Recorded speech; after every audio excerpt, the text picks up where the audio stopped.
Bonjour et bienvenue dans cette troisième vidéo sur les outils du module développement d'Adobe Lightroom. Aujourd'hui, je vais vous présenter l'outil filtre radial.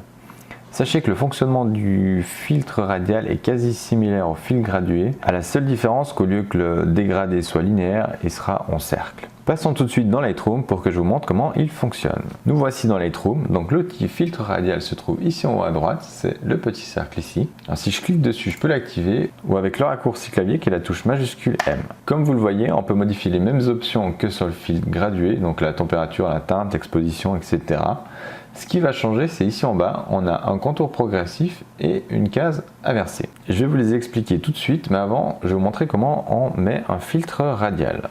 Alors, le filtre radial, simplement vous cliquez et vous glissez, ça vous crée un cercle, donc on peut le mettre en ovale, on peut le mettre en rond. Pour un rond parfait, on appuie sur la touche Shift, donc la touche majuscule du clavier, et là, ça nous garde les proportions du cercle. Alors là, je vais juste garder ce cercle-là pour vous montrer le contour progressif et l'option inversée. Alors je vais activer le contenu qui est pris en compte avec la touche O, donc ça m'affiche en rouge tout le contenu qui va être pris en compte.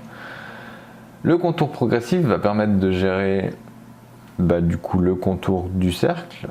Donc si je le mets à 0, j'ai un contour net, et plus j'augmente, plus j'ai un contour qui est diffus et qui s'approche de l'intérieur. Donc je vais juste le remettre à 50%. Et inversé, en fait, si je l'active, il va prendre en compte du coup l'intérieur du cercle et non l'extérieur.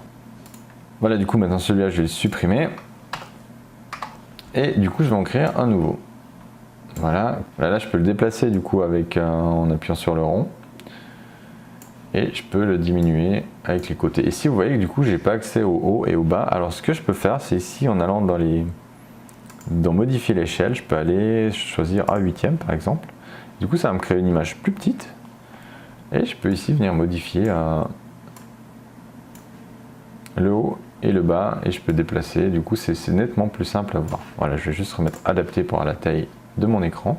Maintenant, je vais procéder aux modifications. Mon but, c'est vraiment d'obscurcir vraiment toute cette zone-ci pour vraiment amener le regard sur la montagne. Donc pour ça, je vais sous-exposer, je vais ajouter du contraste, diminuer les autres lumières, augmenter légèrement les ombres, diminuer encore les blancs et diminuer les noirs. Et pour terminer, je vais rajouter un peu de clarté. Voilà, ce que je peux encore faire ici, c'est augmenter légèrement le contour progressif. Voilà. Voilà, du coup, j'ai fait ma correction. Après, ce qu'on voit ici, c'est qu'ici, pour moi, c'est un peu trop sombre. Donc, je vais pouvoir utiliser l'option pinceau avec l'option effacer. Alors c'est comme pour le fil gradué, vous pouvez soit ajouter du contenu pris en compte, soit en effacer. Là on va en effacer. Là je vais effacer du coup un peu ici de contenu pris en compte ici pour éclaircir la zone. Alors ici du coup j'ai déjà un débit à 14%, c'est en faisant le test tout à l'heure.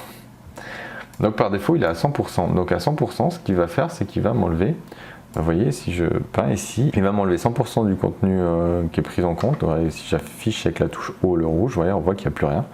Donc c'est pas le but, donc j'ai juste annulé. Et ici je vais mettre mon débit justement entre 10 et 15%, donc on va mettre un 15 là.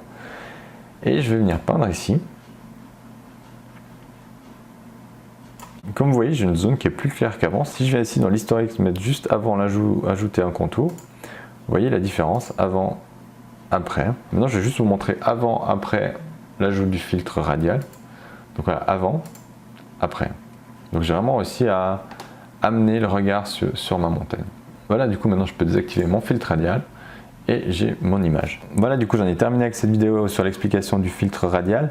Je vous invite à prendre le temps vraiment de tester le filtre radial de votre côté. Prenez vos photos, amusez-vous, testez, faites des tests, c'est comme ça qu'on apprend le mieux. En attendant, je vous dis à très bientôt dans une prochaine vidéo. Ciao ciao.